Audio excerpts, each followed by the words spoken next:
Di sebuah desa terpencil di Sulawesi, sebuah gereja tua menjadi pusat perlawanan warga saat pemerintah hendak menggusurnya demi proyek jalan tol. Meski demo dilakukan, alat-alat berat tetap datang.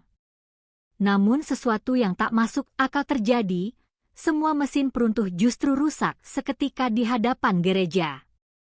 Tak ada yang bisa menjelaskan. Cahaya turun dari langit, dan sosok pendeta misterius muncul, membawa pesan dari Tuhan.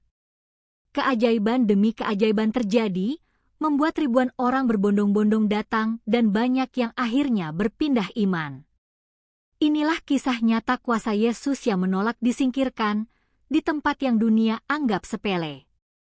Di lereng Bukit Zaitun, sebuah desa kecil yang tenang di pedalaman Sulawesi Tengah, berdiri sebuah gereja tua dari kayu jati yang telah berusia lebih dari 100 tahun. Gereja itu dinamai Gereja Eben Haezer dan menjadi pusat kehidupan rohani masyarakat Kristen di sekitarnya. Meskipun kecil, tempat itu sering dipenuhi puji-pujian, nyanyian rohani, dan doa-doa syafaat yang menggema hingga ke bukit-bukit. Para tetua kampung menyebutnya sebagai tempat di mana Tuhan benar-benar hadir. Tak ada satupun warga, bahkan yang beragama lain, yang berani meremehkan kesakralannya. Namun suasana damai itu mulai berubah ketika suatu hari beberapa aparat pemerintah datang bersama para insinyur dan kontraktor. Mereka membawa peta besar dan penggaris skala, berdiri di atas bukit dengan wajah serius. Di balik kertas-kertas itu tersembunyi rencana besar, pembangunan jalan tol Trans Sulawesi, proyek ambisius yang akan menghubungkan kawasan timur Indonesia dari Palu hingga Luwu. Celakanya, jalur jalan tol itu melewati persis di tengah gereja Eben Haezer. Warga desa awalnya tidak percaya. Mereka pikir itu hanya isu murahan atau gosip yang digoreng oleh segelintir orang. Namun ketika alat-alat berat mulai berdatangan dan tiang-tiang patok proyek mulai ditancapkan di sekitar bukit, barulah mereka sadar ancaman itu nyata. Seorang tokoh masyarakat bernama Om Frederick, yang juga penatua gereja, mengadakan pertemuan darurat di balai desa. Warga, muda dan tua, memenuhi ruangan kecil itu dengan wajah cemas. Kalau mereka robohkan gereja ini, ujar Om Frederick dengan suara bergetar, sama saja mereka mencoba menggusur rumah Tuhan. Tempat ini bukan sekadar bangunan. Ini tempat doa, tempat berlutut, tempat air mata dan pengharapan. Kita tidak bisa diam. Seruan itu langsung disambut tepuk tangan dan seruan setuju dari seluruh warga. Sementara itu, kepala proyek, seorang pria bernama Insinyur Darmawan, bersikukuh bahwa proyek jalan tol adalah kebutuhan nasional. Ia berdalih bahwa gereja bisa dipindahkan, dibangun ulang di lokasi baru dengan fasilitas lebih modern. Kami bahkan akan bangunkan gereja yang lebih besar dan lebih megah, katanya dengan senyum palsu dalam sebuah pertemuan resmi. Namun warga tahu, itu bukan soal ukuran, ini soal iman. Beberapa pemuda desa pun mulai turun ke jalan. Mereka membawa spanduk bertuliskan, "Jangan gusur rumah Tuhan, tol boleh lewat, tapi bukan di sini. Dan tubuhku boleh kalah, tapi rohku berdiri di depan gereja ini." Demonstrasi itu awalnya damai, namun ketegangan meningkat saat aparat mulai berdatangan dengan kendaraan taktis. Beberapa warga ditangkap karena dianggap menghalangi proyek negara. Media lokal mulai meliput kasus ini, namun pemberitaannya dibungkam. Hanya segelintir media alternatif Kristen yang berani mengangkat kisah tentang gereja Eben Haezer yang terancam digusur. Beberapa jemaat gereja dari luar kota bahkan mulai berdatangan untuk memberi dukungan moral. Malam demi malam, warga berkumpul dan berdoa di pelataran gereja, memohon pertolongan dari Tuhan. Pada suatu malam yang dingin, seorang perempuan lansia bernama Oma Yesika mengaku mendapat mimpi aneh. Dalam mimpinya, Yesus berdiri di depan gereja dengan tangan terbuka, berkata, biarlah jalan mereka berbelok, tapi rumahku tetap berdiri. Kabar mimpi itu menyebar cepat dan membuat hati warga semakin berkobar. Mereka yakin bahwa Tuhan akan bertindak. Namun waktu terus berjalan. Ultimatum pemerintah pun keluar, gereja harus dikosongkan dalam waktu 7 hari. Jika tidak, alat berat akan masuk dan proses pembongkaran dimulai. Warga menangis, namun tidak menyerah. Mereka tetap berjaga dan terus berdoa. Namun satu pertanyaan besar membayangi, apakah Tuhan akan benar-benar turun tangan? Hari pertama setelah ultimatum diumumkan terasa begitu mencekam. Udara di sekitar Bukit Zaitun terasa berat, seolah langit pun sedang menahan tangis. Jemaat gereja Ebenezer tidak bubar, mereka membentuk barisan doa yang terus-menerus, siang dan malam.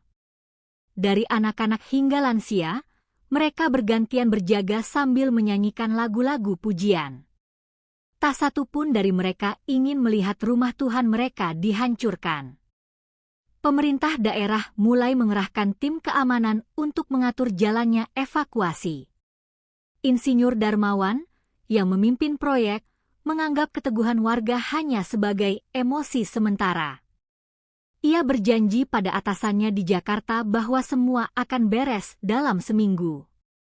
Dalam briefing tertutup, ia berkata dengan sinis, "Kita pakai ekskavator besar." Hari ketujuh gereja itu hanya akan jadi tumpukan kayu. Hari kedua, 2 buldozer mulai berdiri tegak di luar pagar gereja.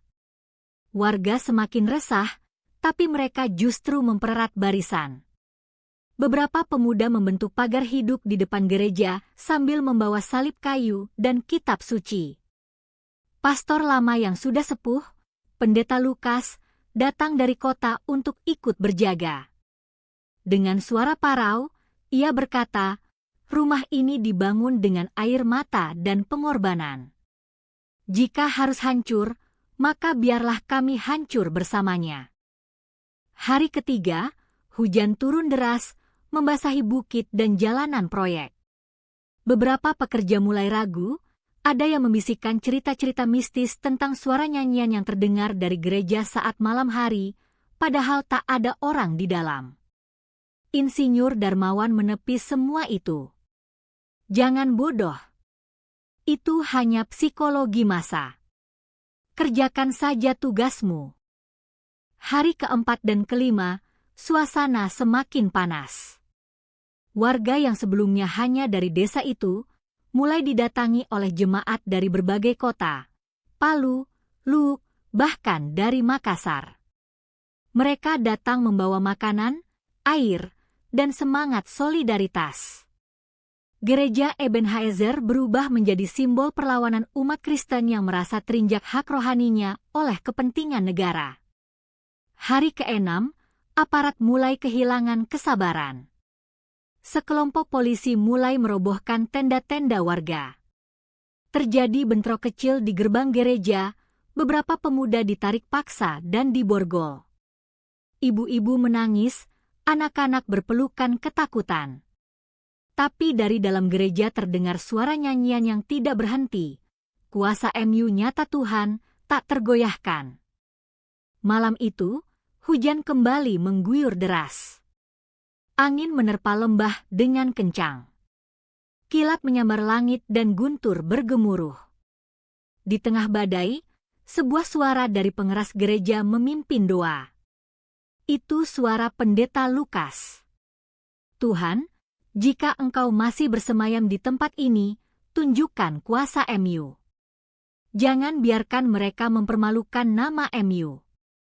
Jadilah kehendak MU, bukan kehendak manusia." Hari ke-7 pun tiba. Udara terasa dingin dan tegang. Insinyur Darmawan berdiri dengan penuh percaya diri di atas bukit.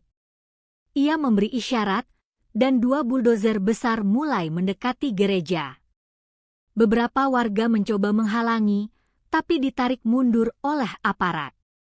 Tangis pecah di sana-sini. Tapi tepat ketika gigi besi buldozer menyentuh pagar gereja, buldozer pertama mati mendadak. Suara mesinnya terhenti seolah kehabisan daya.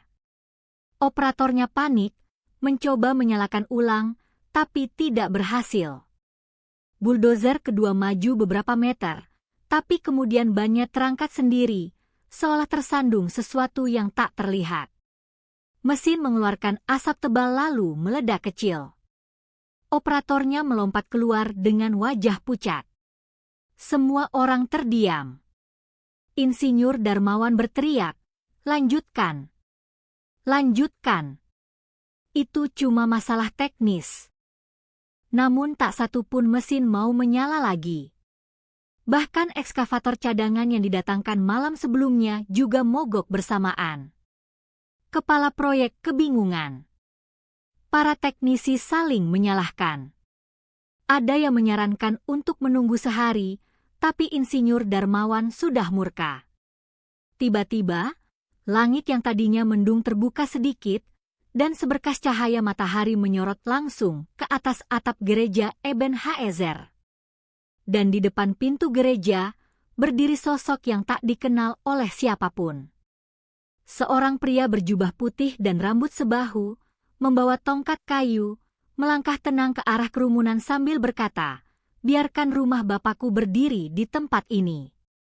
Ia telah memelihara umatnya di sini selama lebih dari 1 abad.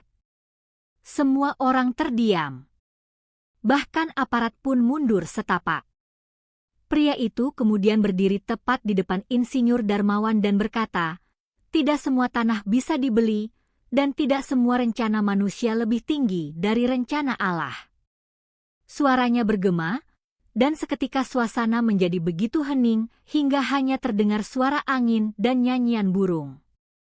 Seluruh kerumunan tertegun memandangi sosok pria berjubah putih yang berdiri di tengah-tengah mereka. Ia tampak tenang, wajahnya bercahaya dalam kilau lembut cahaya matahari yang menyelinap di antara awan. Beberapa orang mengira ia adalah aktor. Yang lain menduga pendeta dari luar negeri. Tapi tidak satu pun dari warga, bahkan para pemimpin gereja di Sulawesi Tengah, mengenalnya. Pendeta Lukas mendekat dengan langkah gemetar. "Saudara, siapa engkau?" tanyanya lirih. Pria itu tersenyum, "Aku hanya hamba yang datang ketika firman Tuhan dinistakan oleh rencana duniawi."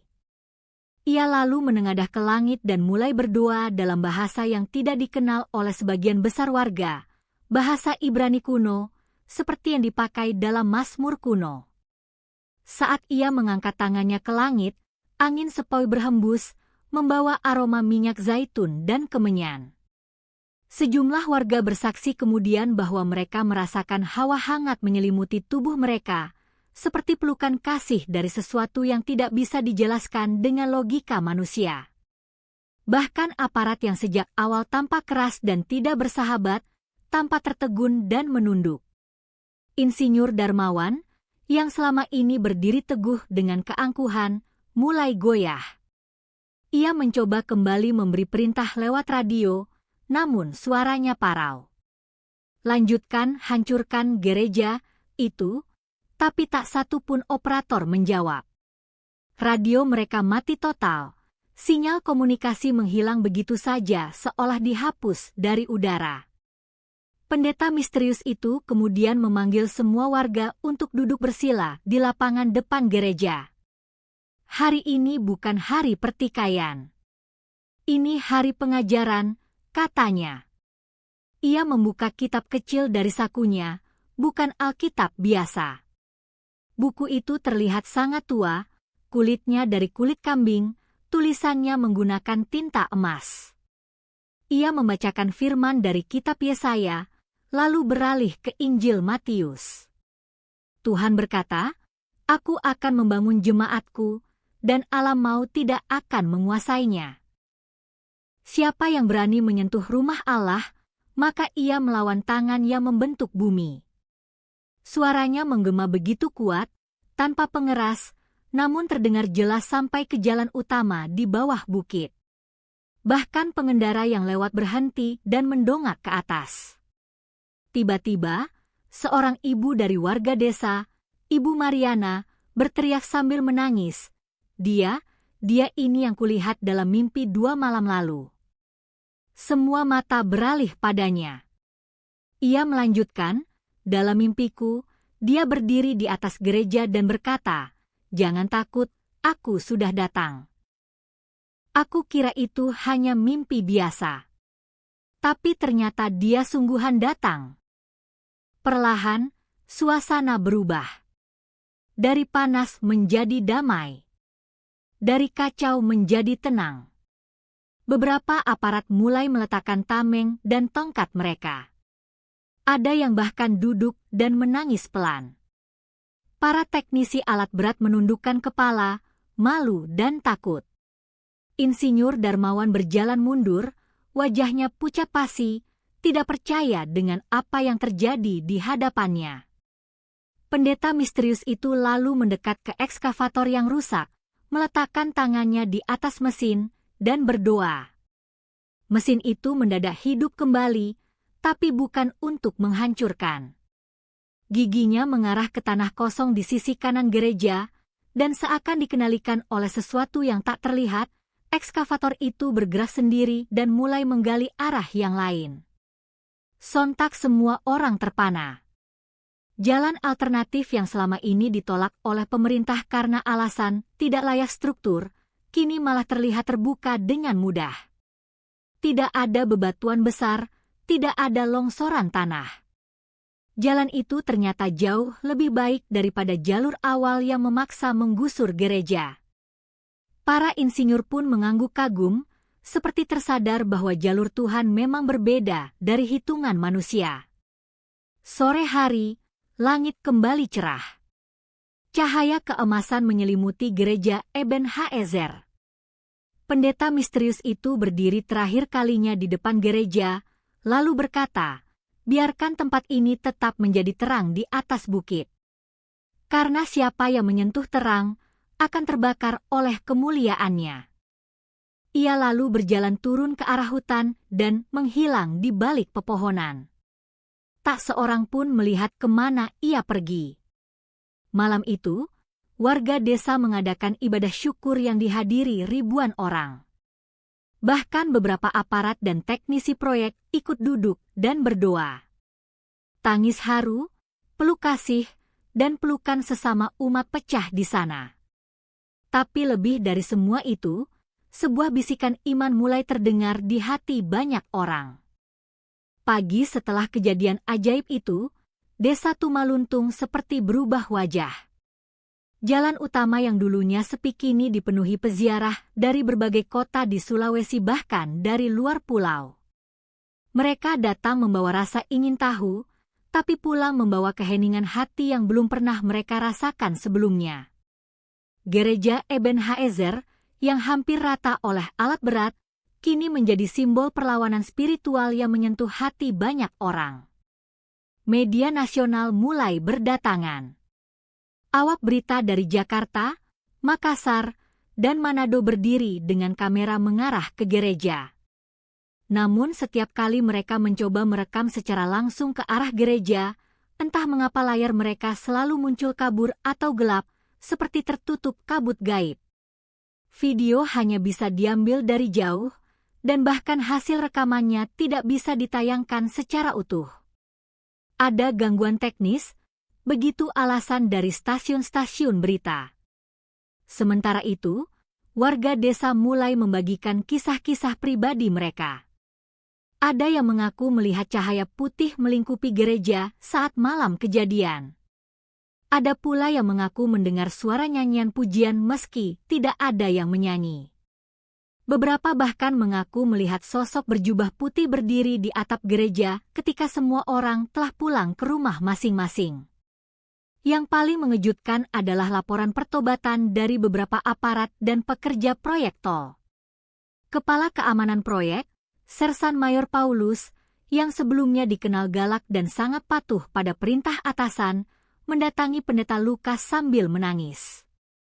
"Saya ingin mengenal Yesus. Saya telah menyentuh rumah Tuhan dengan niat jahat. Tapi saya masih diberi kesempatan untuk bertobat. Saya tidak pantas, tapi saya ingin diselamatkan, katanya sambil terseduh-seduh. Tak hanya dia, 6 teknisi ekskavator dan 3 mandor proyek tol juga menyatakan keinginannya untuk dibaptis. Mereka mengaku setiap malam setelah kejadian itu, mereka bermimpi didatangi oleh sosok yang sama, berjubah putih, bersinar terang, dan berkata dengan lembut, "Aku telah memaafkanmu. Datanglah padaku." Hal ini membuat mereka gelisah dan akhirnya memilih menyerahkan hidup mereka. Malam-malam di desa tak lagi sunyi. Suara doa, pujian, dan kesaksian terdengar dari berbagai rumah. Orang-orang yang selama ini mengaku hanya sebagai pengikut KTP atau bahkan tidak percaya pada apapun, mulai berani membuka hati mereka. Sebagian mulai membaca Alkitab. Sebagian lagi ikut kebaktian.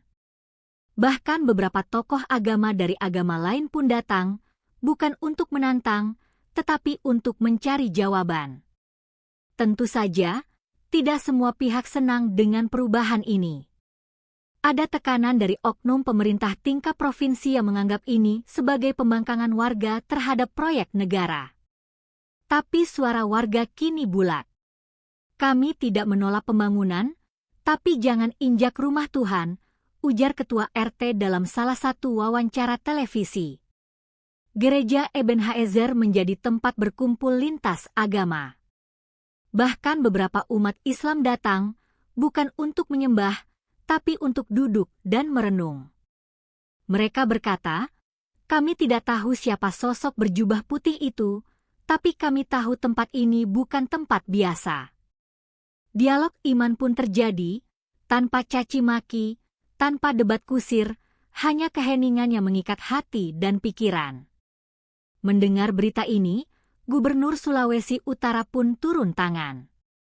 Dalam pidato resminya di kantor pemerintah daerah, ia menyatakan, pemerintah daerah memutuskan untuk mengalihkan rute jalan tol. Kami tidak ingin membangun dengan mengorbankan nilai-nilai spiritual yang dipegang teguh oleh masyarakat. Keputusan ini disambut tangis haru warga Tumaluntung dan gelombang tepuk tangan dari berbagai komunitas Kristen di seluruh Indonesia. Di gereja, Pendeta Lukas mengadakan kebaktian besar-besaran. Kali ini tidak hanya warga lokal yang hadir, tapi juga perwakilan gereja dari seluruh penjuru negeri. Namun ada satu yang tetap tak kembali, pendeta misterius yang telah membuka jalan itu. Banyak yang bertanya siapa dia, dari mana dia datang, namun tidak ada jawaban. Beberapa percaya ia adalah malaikat. Yang lain percaya ia adalah Yesus sendiri, yang turun untuk menjaga rumahnya. Hari-hari berlalu di desa Tumaluntung, namun rasa takjub tak kunjung sirna. Sejak peristiwa ajaib itu, gereja Ebenezer dipenuhi oleh tamu dari seluruh penjuru negeri. Bahkan ada yang datang dari Filipina, Papua Nugini, hingga Afrika. Mereka mendengar tentang gereja yang tak bisa dihancurkan, tentang mujizat yang nyata di zaman modern. Bagi banyak orang, tempat itu bukan sekadar rumah ibadah, tetapi titik temu antara langit dan bumi. Suatu malam, tepat saat ibadah pujian tengah berlangsung, seorang anak kecil bernama Joas tiba-tiba berdiri dari bangku depan. Ia menunjuk ke langit-langit gereja dan berkata dengan polos, "Lihat, dia datang lagi." Semua orang terdiam. Mereka menengadah, dan seberkas cahaya melintas di dalam gereja, membentuk siluet pria berjubah putih yang sama. Tidak semua melihatnya dengan jelas, tapi semua merasakannya. Hawa hangat, damai, dan keharuan mendalam menyelimuti seluruh ruangan. Pendeta Lukas segera memanggil semua jemaat untuk berdoa. Ia tak mampu berkata-kata. Ia hanya menangis dalam sujudnya, berterima kasih karena gereja mereka tidak hanya diselamatkan secara fisik, tetapi juga secara rohani. Malam itu, puluhan orang yang sebelumnya hanya datang sebagai penonton, maju ke depan mimbar, menyerahkan hidup mereka kepada Kristus. Di luar gereja, perubahan besar terjadi. Jalan tol yang tadinya direncanakan merobek bukit tempat gereja berdiri, kini dialihkan jauh ke sebelah barat. Para insinyur dibuat bingung, karena jalur baru ternyata jauh lebih aman dan lebih mudah dibangun. Sebagian dari mereka mulai percaya bahwa perencanaan manusia tak selalu lebih hebat dari rancangan Tuhan. Namun tidak semua orang bersuka cita. Insinyur Darmawan, yang sebelumnya memimpin proyek dengan tangan besi, kini hidup dalam bayang-bayang penyesalan. Ia menyepi di rumahnya di Manado, menghindari media, dan menolak berbicara pada siapapun.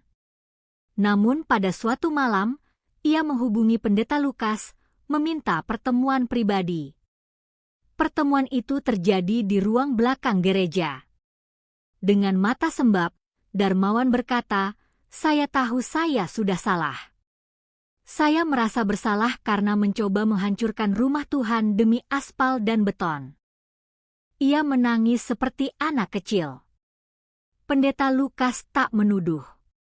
Ia hanya menaruh tangan di pundaknya dan berdoa. Malam itu, Darmawan juga bertobat dan menyerahkan hidupnya untuk melayani di ladang Tuhan. Berita ini menyebar luas. Dan yang lebih mengejutkan, banyak pejabat lain mulai berdatangan secara diam-diam. Beberapa datang dengan alasan pribadi, anak sakit, rumah tangga hancur, atau hanya merasa kosong meski berlimpah harta. Mereka meminta didoakan di gereja Eben Haezer. Bukan untuk pamer, tapi karena mereka percaya bahwa tempat itu menyimpan sesuatu yang tidak ada di gedung mewah manapun, hadirat Tuhan. Suatu sore, sebuah tenda besar dipasang di lapangan depan gereja. Di sana, diselenggarakan ibadah pujian nasional yang dihadiri lebih dari 5.000 orang. Tak hanya Kristen, tapi juga dari berbagai agama yang ingin melihat dan merasakan sendiri. Mereka tidak semua menjadi Kristen, tetapi banyak yang pulang dengan hati yang berubah, lebih damai, lebih lembut, lebih haus akan kebenaran. Di tengah ibadah itu, suara petir menggelegar, langit seolah terbelah. Tapi hujan tak turun. Sebaliknya, langit justru mengeluarkan cahaya emas yang jatuh tepat ke atap gereja. Banyak yang menyaksikannya, termasuk tim dokumenter dari luar negeri. Beberapa kamera berhasil merekam momen tersebut. Namun anehnya, setelah direkam, video mereka mendadak korup. Tak bisa diputar. Seolah momen itu hanya untuk yang hadir secara langsung. Dari kejadian itu, lahirlah sebuah janji yang tertulis di papan besar di depan gereja. Selama roh Tuhan tinggal di tempat ini, tak akan ada yang mampu merobohkannya. Kalimat itu menjadi ikon. Dicetak di kaos, spanduk, dan bahkan diukir di kayu oleh para seniman. Tapi bagi warga Tumaluntung, itu bukan sekadar kata-kata. Itu adalah kebenaran yang sudah mereka alami sendiri. Gereja Eben Haezer kini bukan hanya milik desa kecil di Sulawesi. Ia menjadi milik dunia, bukti nyata bahwa Tuhan belum berhenti bekerja. Seiring berlalunya waktu, gereja Eben Haezer tidak hanya menjadi tempat kebaktian, tetapi juga pusat transformasi spiritual di Sulawesi. Orang-orang datang bukan lagi karena keajaiban yang terjadi, tapi karena kedamaian yang nyata mereka rasakan saat menginjakan kaki di sana. Banyak yang berkata, langkah pertama ke halaman gereja ini seperti masuk ke tempat yang bukan dari dunia ini. Pendeta Lukas, yang sebelumnya hanyalah gembala kecil bagi jemaat sederhana, kini diminta hadir ke banyak kota dan negara untuk membagikan kesaksian. Namun ia menolak semua undangan besar itu. Panggilan saya tetap di sini. Di desa ini. Tuhan bekerja di tempat kecil untuk menyentuh dunia besar, katanya dengan tenang. Ia tetap melayani warga, mengunjungi rumah-rumah, membaptis orang, dan mendoakan yang sakit. Suatu hari, sebuah tanda aneh kembali muncul. Bukit di belakang gereja, yang dulunya kering dan tandus, tiba-tiba berubah hijau lebat. Dalam semalam, pohon-pohon kecil bermunculan dan tumbuh dengan sangat cepat, seperti dilukis langsung oleh tangan Tuhan. Yang paling mengejutkan, di puncak bukit muncul sebuah formasi batu berbentuk salib raksasa yang tidak pernah ada sebelumnya. Warga pun ramai-ramai naik ke bukit, dan mereka menemukan bahwa batu-batu itu tidak bisa dipindahkan, seperti sudah tertanam sejak zaman purba. Namun yang lebih mencengangkan, saat seseorang menyentuh salah satu batu salib itu dengan penuh iman, penyakit rematiknya yang menahun langsung lenyap. Kejadian ini membuat ratusan orang mendaki setiap hari, bukan untuk wisata, tetapi untuk mencari penghiburan dan kesembuhan. Pemerintah daerah pun akhirnya menetapkan area gereja dan Bukit Salib itu sebagai situs spiritual nasional. Meskipun sempat ada pro dan kontra dari berbagai kalangan, tapi akhirnya semua pihak setuju untuk menjadikannya kawasan lindung yang tak boleh diganggu oleh proyek infrastruktur apapun. Biarlah ini jadi warisan iman bagi generasi yang akan datang, ucap gubernur dalam pernyataan resminya. Namun mujizat tidak berhenti di situ. Seorang anak kecil yang belum bisa bicara sejak lahir, tiba-tiba berkata dengan jelas saat berdoa di depan mimbar gereja. Yesus di sini, katanya pelan tapi tegas. Ibunya yang mendampinginya menangis histeris, karena selama 7 tahun ia menunggu momen itu. Peristiwa ini membuat satu keluarga besar yang sebelumnya beragama lain, akhirnya meminta dibaptis. Di malam-malam tertentu, cahaya putih sering tampak melayang-layang di sekitar menara gereja. Beberapa orang menganggapnya efek optik atau pantulan lampu. Namun seorang ilmuwan dari luar negeri yang mencoba meneliti dengan alat sensor elektromagnetik justru pulang dengan wajah pucat. Ia tak mau bicara banyak, hanya berkata, tempat ini terlalu suci untuk diukur dengan teknologi. Sementara itu, suara dari langit sempat terdengar 2 kali, seperti nyanyian paduan suara dalam bahasa yang tidak dikenali. Beberapa ahli bahasa mencoba menganalisis rekaman itu, tapi tak menemukan padanan kata yang cocok. Namun jemaat mengatakan mereka tahu arti dari suara itu, karena saat suara itu turun, hati mereka dipenuhi sukacita yang luar biasa. Mereka berkata, kami tidak mengerti secara intelektual, tapi roh kami tahu, itu pujian dari surga. Pendeta Lukas pun mendapat mimpi yang sama berulang kali selama 3 malam. Dalam mimpinya, ia melihat seorang pria berjubah putih memanggilnya ke atas bukit dan berkata, jaga tempat ini. Akan ada badai, tapi aku sudah berdiri di sini. Mimpi itu membuatnya semakin rajin berdoa dan mengajak warga untuk hidup lebih dalam di hadapan Tuhan, bukan hanya terpukau oleh keajaiban. Dan badai itu memang datang, bukan badai alam, melainkan badai spiritual. Beberapa pihak mulai mencoba menunggangi nama besar gereja untuk kepentingan politik dan bisnis. Ada yang ingin membangun hotel rohani, ada yang ingin mengomersialisasi Bukit Salib. Namun pendeta Lukas berdiri teguh, menolak semua itu. Rumah Tuhan bukan tempat cari untung. Ini tempat manusia bertemu Tuhan, bukan pasar. Keputusan itu membuatnya dikritik, bahkan diancam. Tapi Lukas tidak gentar.